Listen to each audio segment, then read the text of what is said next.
이 성경 구절은 예수님을 핍박하던 사울이 하나님의 어떤 주권적인 계획과 역사 속에 이제 최고로 예수 그리스도를 선포하는 사도가 되는 그런 장면입니다. 주일 우리 강단 말씀 제목이 뭐였죠? 주권적 구원과 은혜였어요. 그래서 하나님의 주권, 하나님의 절대 주권. 이것은 우리 개혁주의 신학에 어떻게 보면 이제 카톨릭에서부터 떨어져 나와서 개신교 신학의 가장 근본적인 어떤 초석과 같은 역할을 하는 그 사상입니다. 하나님의 절대 주권. 그래서 칼빈이라는 신학자는 이제 그 신학을 굳이 길게 설명하자면 힘들지만 가장 먼저 두 개 하나님의 절대 주권이에요. 너무나도 중요한 주제입니다. 하나님의 절대 주권. 그리고 우리가 신앙생활을 하면서 해결하기 힘든 질문들 대부분은 전부 다 이 절대 주권과 연관해서 나오는 부분들이에요. 그래서 우리가 이 하나님의 절대 주권에 대한 바른 이해를 가지고 있으면 우리가 신앙생활하면서 가질 수 있는 많은 질문들, 많은 갈등들로부터 많이 자유로워질 수가 있습니다. 좀 주제가 어려워서 특히 우리 이런 초등학생들 아이들에게는 조금 힘들지 않을까 하는 생각이 들지만 그래도 잘 들어보세요. 어릴 때부터 이런 이야기들을 듣고 생각하는 훈련이 되면 나중에 여러분들은 어마어마하게 영적으로 성장할 거라 믿습니다. 성경에서는 이 하나님이 모든 것을 창조하시고 모든 것을 섭리하시고 모든 것을 작정하셨다. 다른 말로 하면은 이게 신학적 용어들이다 보니까 우리 통역하는 친구들이 어려울 수가 있는데 모든 걸 다 만드신 분이 하나님이시고 모든 것을 다 계획하시는 분이 하나님이시고 그 모든 것을 뜻대로 인도하시는 분이 하나님이시다는 거예요.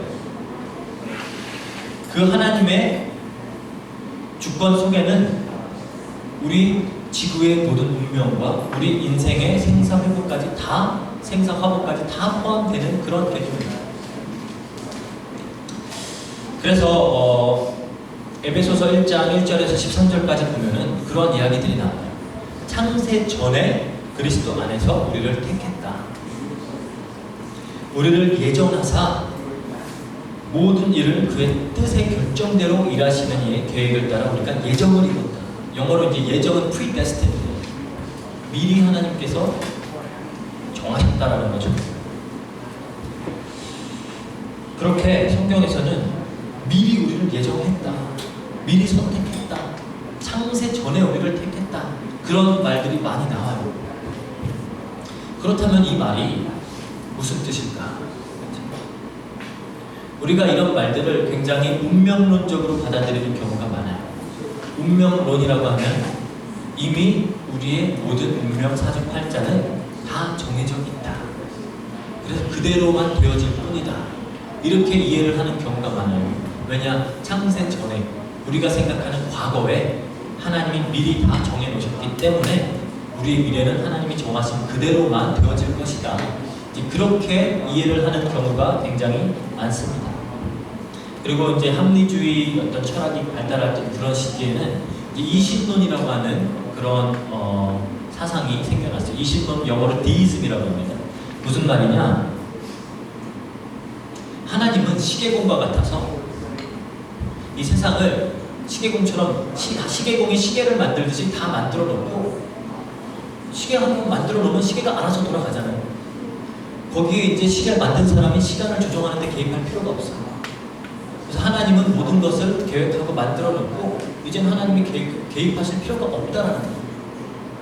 그래서 하나님이 만들어 놓은 법칙과 뜻과 계획대로 모든 것은 이루어져 나갈 뿐이다. 그래서 이렇게 운명론적으로 이것을 받아들이는 사람들이 굉장히 많습니다. 운명론이라고 하면 마치 그런 거예요. 우리가 어떤 영화들 보면은 막 그런 거 있잖아요. 내가 어느 날 몇 월 며칠 몇 시에 죽을 것이라는 어떤 정보를 알게 됐어요. 그게 내 운명이다. 그럼 이제 그 운명을 피하려고 우리가 별의별 방법들을 다 취하겠죠. 그런데 결국은 그 죽음을 피하려고 하다가 그 시간에 그 죽을 날짜에 그 피하려고 하는 그 행위 때문에 죽게 되는 거. 그런 거 무슨 말인지 알죠? 그런 건 영화들도 있잖아요. 나비 효과 여러분들 보셨나요? 옛날에 나왔던 영화인데 나비 효과라고 운명론에 관한 얘기. 우리가 그 운명을 바꿔보려고 과거에 가서 어떻게 해도 결국 그렇게 돼버려요. 네, 운명이기 때문에. 많은 사람들이 하나님이 예정하셨다, 하나님의 절대 주권, 이것을 그런 개념으로 받아들인다라는 거예요. 그래서 만약에 하나님이 다 이미 예정하신 거고 지금 개입하실 이유가 없고 하나님의 뜻대로 그냥 프로그램대로 되어지고 있는 거라면은, 그렇다면 우리가 많은 질문을 할 수밖에 없어요. 그렇다면 우리가 말하는 하나님과 함께하는 임마누엘은 뭐예요? 왜? 이미 다 정해놓으신 하나님이 지금 우리가 함께 하실 이유가 없잖아요. 우리가 기도를 할 필요가 뭐가 있어요? 이미 하나님은 모든 응답을 다 예정해 놓으셨을 텐데 기도 하나 안 하나 다 주어질 텐데, 그렇다면 우리가 지금 기도할 필요가 없잖아요. 우리가 성령 인도는 뭐하러 받아요? 그렇죠? 성령 인도라는 개념 자체가 성령이 될 수가 없죠. 이미 정해진 대로만 될 뿐인데. 전도는 뭐하러 해요? 이미 구원받을 자들은 하나님이 선택해 놓으셨는데 알아서 구원받을 텐데. 근데 그런 많은 질문들이 생겨요. 그러니까 이런 질문들 때문에 이 이제 사상을 반대해서 알미니안주의라고 해서 이제 자유의지를 강조하는 사람들이 생겨나게 됐어요. 무슨 말? 그 사람들은 아니다, 하나님이 다 정해놓으신 게 아니라 인간이 자기의 의지로 선택을 해서 구원을 받는 것이고, 우리가 우리 의지로 신앙생활해서 거기에 대한 축복을 받는 것이고, 우리 신앙생활 모든 것은 다 하나님이 정해놓으신 게 아니라 우리가 우리 뜻대로 우리 의지대로 하는 것이다. 이제 그렇게 말을 하는 다 사람들이 생겨나는 거예요. 그러다 보니까 이 사람들은 아무래도 우리보다 신앙생활 열심히 하겠죠. 왜? 자기 구원이 자기 행위에 달렸으니까. 전도 훨씬 열심히 하겠죠. 그래서 이런 오순절개통 이런 데가 훨씬 더 전도 열심히 하는 거예요. 그런데 오해는 결국 어디서 오는가? 하나님의 절대 주권이라고 했을 때 우리가 이렇게 생각할 수밖에 없는 이유는 뭐냐? 우리가 하나님을 이해할 때, 하나님의 주권을 이해할 때 우리 인간의 틀 안에서 이해를 하려고 하니까 그렇습니다. 인간은 많은 어떤 제한을 받으면서 살고 있어요. 많은 한계가 있어요. 인간은 기본적으로 태어날 때부터 이 시간과 이 공간과 어떤 이 물리적인 요소들로부터 자유로울 수가 없습니다. 그렇죠? 무슨 말이냐? 우리가 지금 현재만을 살아갈 수가 있지 과거로 갈 수도 없고 미래로 갈 수도 없어요. 여러분들, 특히 우리 한국 친구들은 지금 한국에 가고 싶은 친구들 굉장히 많은 거예요. 그리고 차라리 이 시간에 나는 PC방에 있고 싶다 하고 있는 친구들도 있을 거예요. 그렇지만 이곳에 있으면 그곳에 있을 수가 없어요. 왜? 우리는 공간의 제약을 받고 있기 때문에. 그리고 우리가 이 몸을 벗어나서 어떤 것도 할 수가 없어요. 많은 물리적인 조건들이 우리를 많은 한계 속에 몰아넣고 있어요. 여러분들이 다 가능하면은 막 100m 5초 뛰고 싶고 막 날아다니고 싶고 그렇잖아요. 그런데 그게 되지가 않아요. 왜 그러냐? 우리가 물리적인 많은 한계들 때문에 그렇죠. 우리는 그런 많은 한계들을 가지고 있는 존재인데 이 한계를 가지고 마치 하나님도 그럴 것이다 라고 착각을 하고 그렇게 이해를 하기 때문에 그런 거예요. 그런데 하나님은 시간과 공간에 제한을 받으시는 분이 아니에요. 오히려 시간과 공간을 만드신 분입니다. 그 말은 이 우리가 살아가는 시간 속에 계실 수도 있지만 이 시간을 벗어날 수도 있으시다는 거예요. 지금 우리가 있는 이 공간 안에 계실 수도 있으면서 동시에 다른 곳에도 계실 수 있다는 거예요. 그래서 우리가 하나님을 이해할 때 하나님의 존재 방식 자체가 삼위일체예요. 무슨 말이냐? 한 분인데 세 분이고 세 분인데 한 분이에요. 우리가 아무리 머리를 굴려서 이걸 설명을 해보려고 해도 설명할 수 없어요. 그냥 하나님은 그런 분이에요. 우리가 이해할 수 없는 방식으로 우리의 이해를 뛰어넘는 방식으로 존재하시는 분이기 때문에 그냥 그렇구나 할 수밖에 없어요. 어떻게 하나가 셋이 되고 셋이 하나가 되고, 그렇죠? 그런데 성경은 하나님은 그렇게 존재하시는 분이라고 해요. 성부, 성자, 성령, 하나님이 한 하나님이면서 세 하나님. 그러니까 이게 이해가 안 되죠. 하나님의 특징 중에는 전지, 모든 걸 다 아신다는 거예요. 전능, 못하시는 게 하나도 없어요. 현재, 무슨 말이냐? 어디든지 다 계시다라는 거예요. 그래서 우리가 단적인 예로 예수님을 영접할 때 내 마음속에 들어와 주세요 하면 예수님은 여기에만 계실까요? 우리가 마음이라고 하는 데가 어디예요? 뭐 갈비뼈 뒤에 어디 뭐 심장 뒤쪽 한편에 계시나요? 그런 게 아니잖아요. 우리가 그런 식으로 이해를 하는 경우가 많더라는 거예요. 지금 하나님은 이곳에도 계시고 우리 개개인 안에도 계시면서 전 다 계세요. 그러니까 우리가 이걸 이해를 할 수가 없죠. 하나님은 그러신 분인데 우리와 똑같다고 생각을 하니까 이해하는데 이제 어려운 것들입니다. 하나님의 시간은, 우리가 목사님도 말씀하셨어요. 하나님의 시간은 영원이다. 영원이라는 개념은 베드로후서 3장 8절에서 이야기하는 것처럼 하루가 천년 같고 천년이 하루 같다. 그 말은 우리처럼 과거에서 현재에서 미래로 일방향으로 나가고 있는 게 아니다라는 거야. 우리는 그렇게밖에 갈 수가 없어요. 우리는 현재를 밖에 살 수가 없고 과거에서부터 현재로 왔고 우리가 나아가는 곳은 미래밖에 없습니다. 그런데 하나님은 그 시간 속에 제한을 받으시는 분이 아니다라는 거예요. 다른 말로 하면은 과거에도 계시고 현대도 계시고 미래도 계신다는 거예요. 그러면 어떻게 이 시간을 보시는 거냐? 마치 하루인데 천년같이, 천년인데 하루같이 영원한 현재예요. 하나님한테 다 지금이에요. 잘 이해가 안 가죠? 저도 이해 안 가요. 그냥 굳이 설명을 하자니까 그렇다는 거예요. 이게 하나님의 개념입니다. 그러시기 때문에 이 하나님은 창세 전에 이 모든 것을 창조하시기 전에 우리의 모든 것을 계획을 하셨지만 지금 그 계획을 이루어 나가고 계시는 분이에요. 무슨 말인지 알겠어요? 과거에 우리의 나가야 될 길, 우리가 구원을 받아야 될 이런 것들을 모두 다 예정하셨지만 그걸 지금 이루어 나가고 계시는 분이다라는 거예요. 과거에도 그렇게 하셨으면서 지금도 해 나가고 계시다는 거예요. 하나님 봤을 때는 그냥 똑같은 현재라는 개념이에요. 그러다 보니까 이제 우리가 이해하는 게 힘들죠. 그러면은 우리는 계속 임마누엘의 축복을 누려야 돼요. 왜? 하나님은 과거에만 계시는 분이 아니라 지금 나와 함께 하시는 분이기 때문에 우리는 기도를 해야 돼요. 왜? 하나님은 지금 우리의 기도를 들으시고 그 기도를 응답하시기 때문에. 물론 창세 전에 다 그 응답도 이미 하셨어요. 어렵죠? 그리고 우리는 지금 기도하면서 성령님의 인도를 지금 받아야 돼요. 왜? 하나님이 지금 나와 함께 하시면서 지금 인도하기 때문에. 전도도 마찬가지예요. 지금 우리가 하는 거예요. 그래서 우리는 어떤 신앙생활에 있어서는 굉장히 물론 우리 미래에 하나님께서 예비하신 그런 축복들, 그런 것들을 소망하면서 살아가야 되겠고, 또 우리 과거를, 우리의 상처와 과거를 발판 삼아서도 살아야 되겠지만, 가장 중요한 건 내가 지금 하나님 앞에 어떻게 서 있느냐가 가장 중요한 거예요. 매일매일 우리가 어떻게 인도받고 살아가는가, 그게 가장 중요한 거예요. 이런 하나님의 존재와 하나님의 속성, 이런 것들이 잘 이해가 안 가기 때문에 우리가 많은 질문들을 할 수밖에 없습니다. 예를 들어서 막 그런 거예요. 이제 하나님은 모든 걸 다 아신다고 하면서 왜 사탄을 만드셨지?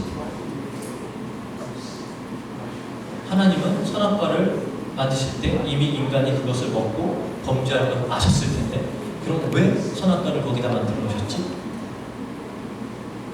그러면은 하나님이 인간을 만드셨을 때, 그렇다면은 우리가 그걸 설명할 때 뭐라고 설명해요? 하나님이 우리에게 자유의지를 주셨다. 자유의지를 주셨다. 왜? 우리가 이 자유의지를 가지고 하나님께 찬양하고 영광을 돌려야 되기 때문에, 우리가 그냥 프로그램된 로봇같이 하나님께 영광을 돌리고 있으면 그 영광과 찬송은 진심이 아니잖아요. 아무 의미가 없는 것이기 때문에 하나님은 우리에게 자유의지를 주셔서 우리가 우리 마음으로, 우리의 중심으로 하나님께 찬양하기를 원하세요. 그래서 이것을 아시면서도 하나님은 자유의지를 주셔서 하나님께 찬양하게 하셨다는 거예요. 하나님께 영광을 돌리게 하셨다는 거예요. 그런데 그 자유의지를 가지고 인간이 그리고 사단이 하나님께 범죄를 한 거예요. 그러니까 막 그렇게 따지는 사람도 있어요. 그러면은 죄의 원인이 하나님 아니냐? 인간에게 죄를 지을 수 있는 가능성을 하나님이 집어넣으신 거 아니에요? 자유의지라는 개념 안에 죄를 지을 수 있는 가능성도 들어가 있는 거 아니냐? 그럼 그 죄의 원인, 죄를 창조하신 분은 하나님이 아니냐? 또 이렇게 따지는 사람도 있어요. 가능성은 죄가 아니에요. 제가 지금 당장 뛰어가서 우리 도연이를 두들겨 팰 수 있는 가능성이 있어요. 그렇지만 제가 그렇게 하지 않는 이상 그건 한 게 아니에요. 그렇죠? 그런 것처럼 하나님께서 그 자유의지 안에 있는 가능성이라는 부분은 이제 우리가 우리의 의지로 선택을 하는 부분이지 그게 하나님의 탓은 아니다는 거예요. 근데 마치 그런 걸 가지고 또 따지는 사람들이 많이 있어요. 그래서 우리가 지금 이해해야 되는 부분은 뭐냐? 우리의 자유의지도 하나님의 주권 안에서 허용되어진 자유의지다라는 거예요. 그러니까 하나님의 주권과 이 자유의지가 상반되는 개념이 아니라 하나님의 주권 안에서 우리에게 자유의지를 주셨다는 겁니다. 우리는 우리가 자유롭게 모든 것들을 하고 있는 이것 자체가 하나님의 뜻이다라는 거예요. 하나님은 그렇게 계획을 하셨다는 거예요. 내용이 좀 많이 어렵죠. 그래서 잘 생각하면서 들으시길 바랍니다. 그렇다면은 이런 절대 주권을 가지고 계신 하나님이 이렇게 인간이 자기의 자유의지로 범죄를 하고 하나님을 떠나게 되자 하나님이 인간을 구원하실 계획을 세우십니다. 이 계획에 있어서는 사람들과 타협하지 않으세요. 하나님은 일방적으로 본인의 주권을 가지고 구원을 계획하시고 그 구원을 성취하시고 그 구원을 우리에게 적용시켜 나가세요. 그래서 창세기 3장 15절에 여인의 후손을 보내겠다. 구원을 계획하시고. 그렇지만 이 구원은 그때 계획했다라고 앞으로 되어질 일이라는 게 아니에요. 이미 구원은 된 거예요.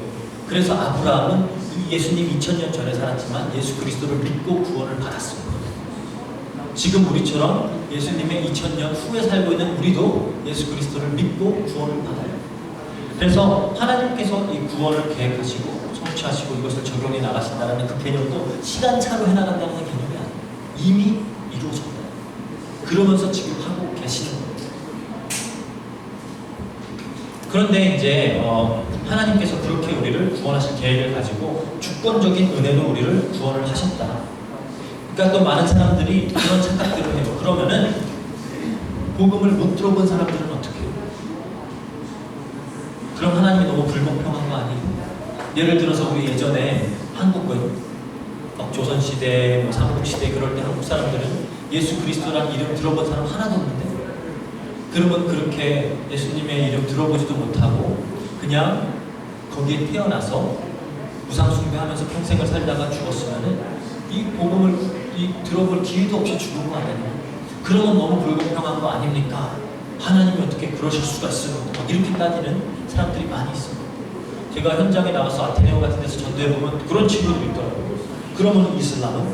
그러면은 불교인들은? 이 사람들은 예수님에 대해서 들어본 적이 없는데 그러면 하나님 너무 불공평한 거 아니냐? 이렇게 따져요. 만약에 하나님이 공평하셨다면 그리고 공의로만 다스린다면 우리는 다 죽어야 한다는 거예요. 왜? 우린 다 하나님께 범죄한 존재이기 때문에. 성경은 분명히 죄의 삭은 사망이에요. 우린 전부 다 하나님께 범죄한 존재이기 때문에 원래 우리는 그렇게 저주를 받는 게 마땅한 존재들이에요. 예수 그리스도에 대해서 구원의 계획에 대해서 듣지도 못하고 알지도 못하고 그냥 이 죄에 대한 대가로 사망을 받는 그게 가장 마땅한 존재들이 우리예요. 그런데 하나님께서 은혜로 구원을 하시려고 작정을 하신다는 거예요.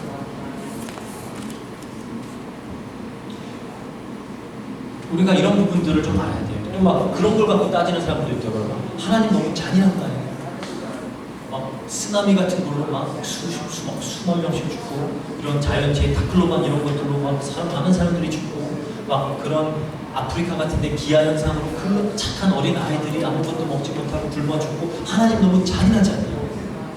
어떻게 그럴 수가 있나? 왜 그런 사람들에게는 은혜가 가지 않냐? 막 이렇게 또 따지는 사람도 있어요. 우리가 잘 생각해 봐야 될 것은 뭐 어쩌다 보면 같은 원리가 적용되어지는 거예요. 원래 하나님께서 공평하시다면 그게 맞는 거예요. 그게 맞는 건데, 그리고 또 우리가 따지는 데 있어서 좀 잘 생각해 봐야 되는 것은 이런 많은 부분들의 원인 제공자가 인간이에요. 자기네가 사고 다쳐놓고 나중에 가서 하나님한테 하나님이 어떻게 이럴 수가 있냐 말이에요. 지금 인류에 있어서 인류 역사에 있어서 가장 인류에 큰 어떤 폐해를 끼쳤던 그런 사건들, 너무나도 많은 막 수천만 명, 수백만 명씩 죽었던 그런 사건들은 다 인간이 일으킨 사건들이에요. 전쟁이라든지 뭐 그런 학살이라든지 다 인간이 일으킨 사건들이에요.